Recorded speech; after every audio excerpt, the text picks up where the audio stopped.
Hey guys, thanks and welcome back to Beer Geeks Beer Reviews. Today, something completely off the wall, man. I got sick and tired of going over to some of these reviewer sites like Beer Advocate and Rate Beer, and seeing these two beers back to back, fighting for the top number one spot in their style. Now, the one, I don't believe that it fits the bill at all, but I could be wrong. It could just be me. Um, but today we're going to compete back to back Cleveland's own Great Lakes brew, Eliot Ness, and my favorite Samuel Adams Boston Lager. Now, both of these over at one of the spots, this is supposed to be number one and this is supposed to be number two. Now, being in the style of a Vienna lager, I've talked to some people and they said, this one, how can you consider it a Vienna lager? Now, even on here, it only considers it a handcrafted amber lager. Now, that just may be their style to fit the bill. But, with Boston Lager, I mean, on the site, they even consider it to be a Vienna lager. Now, both of these beers here are supposed to fit that one specific style, and it says keeping in the Bavarian purity law of 1516. Now, I know this here was one of the very first American brews ever sold over there in Germany because of that law. Now, let's see how these two can compete back to back. And I'll try not to be biased about either or. But I'm going to put them both in Boston Lager glasses. Sam's first. Look at the smoke, nice smoke.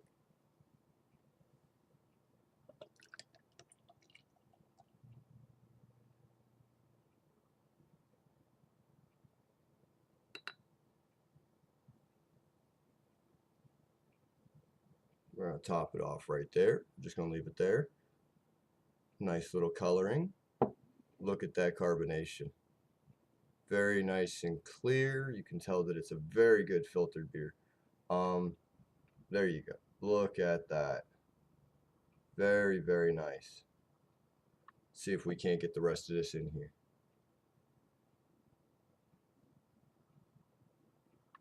There we go. We're going to top that off just like that. We're going to set that aside. And now Great Lakes. A little bit of smoke there. Look at that. That there's pretty nice. There we go.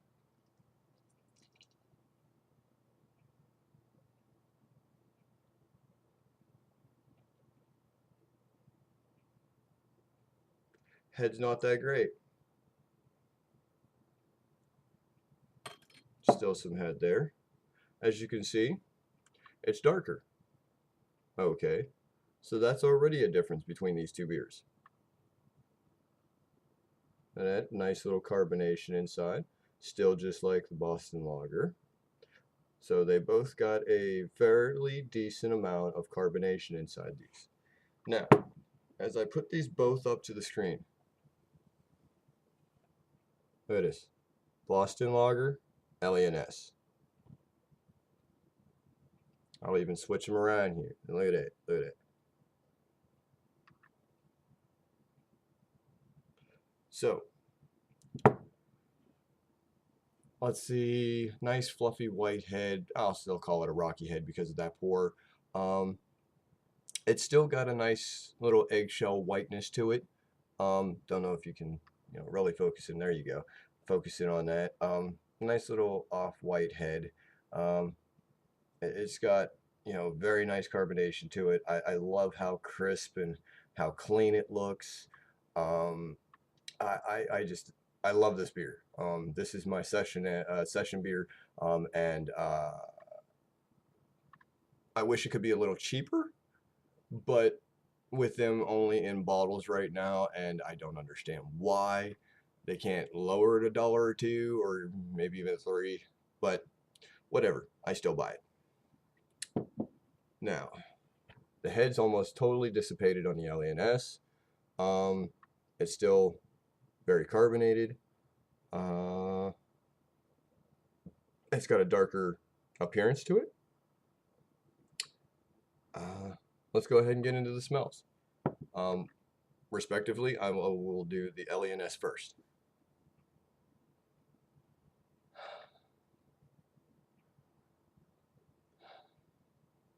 Okay, I can still smell the malt. I can still smell a tiny bit of hops. Stir this up a little bit.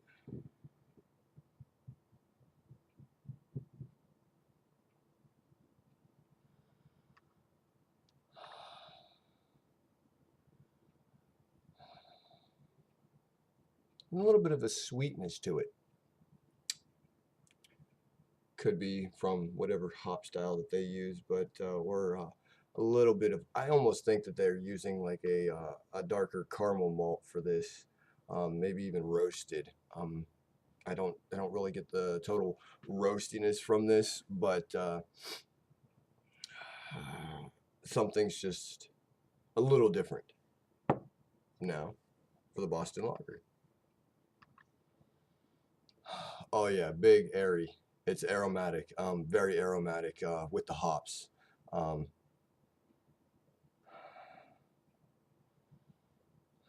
you can smell the malt grains.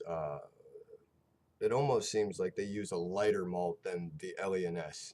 Um, it just smells different. You can tell more aromatic on the hops. Um, it smells cleaner. It smells, um, as I said before, more aromatic. You do get a little bit of that sweet tone, but it's definitely different in both beers. Let's go ahead and get a taste on the Eliot Ness.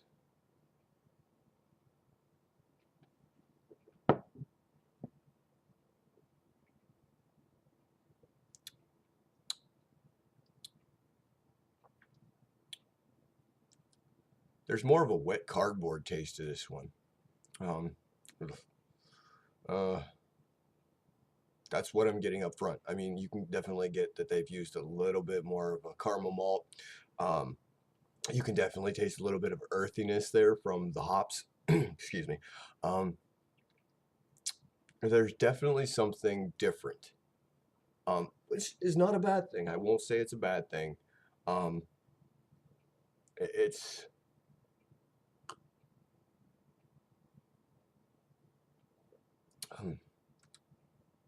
nice little lacing there. I will give them that. Nicely crafted little lacing there.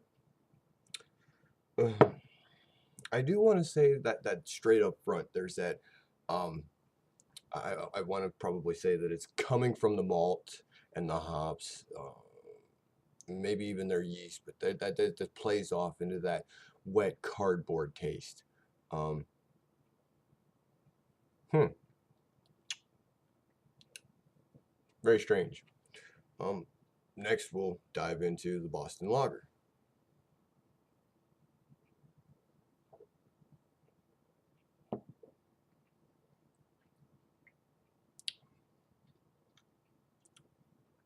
There's more sweetness there. There's more um, complexity.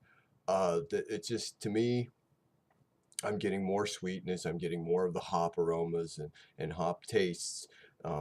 That the taste from the aromas that I smelled. Um,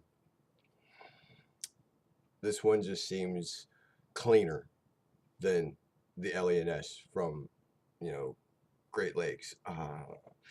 Both beers, I will give it this right now. Both beers are pretty nice. Um, but if they had to be rated side by side, my opinion, it's still the Boston Lager. It's cleaner, it's crisp, it doesn't give off any funky little flavors. that might be a little off-putting, especially in what you may be wanting to say could become your session beer, or um, maybe your go-to lager. Um, I just I don't know. The one big difference coming from either or of these beers, your Eliot Ness, 6.2% alcohol. Now that's starting to get a little up there when it comes to your traditional lager sense. Um, right here, your Boston Lager, you're not even 5% yet. So, whereas some people might be able to sit down and push in like 3 or 4 of these, some people might sit there on a Sunday afternoon watching football, pushing down like 5 or 6 or even a 12 pack of these. The choice is yours. The decision is yours. My personal preference is that I'm still going to stick with the Boston Lager. But the Eliot Ness is a very good change up every now and then. Nice little sweetness to it, but when you taste it, we get that little off-putting cardboard flavor. I don't know, it's just not for me. So if I had to give it a score, I'm going to say A, A minus. Most people will say in a lager sense, they're nothing special. So good, could be better. Well, with that said, I'm going to sit here and finish both of these 2 beers off, and I will see you again later. Thank you again for checking me out here at Beer Geeks Beer Reviews. And again, if you get the chance to come over, my last video I had mentioned 3 different Facebook groups. Come over and join us. Come over, share your experiences with your beers, your beer runs, your drinking experiences, and even come post with us. Prost, my friends. Enjoy.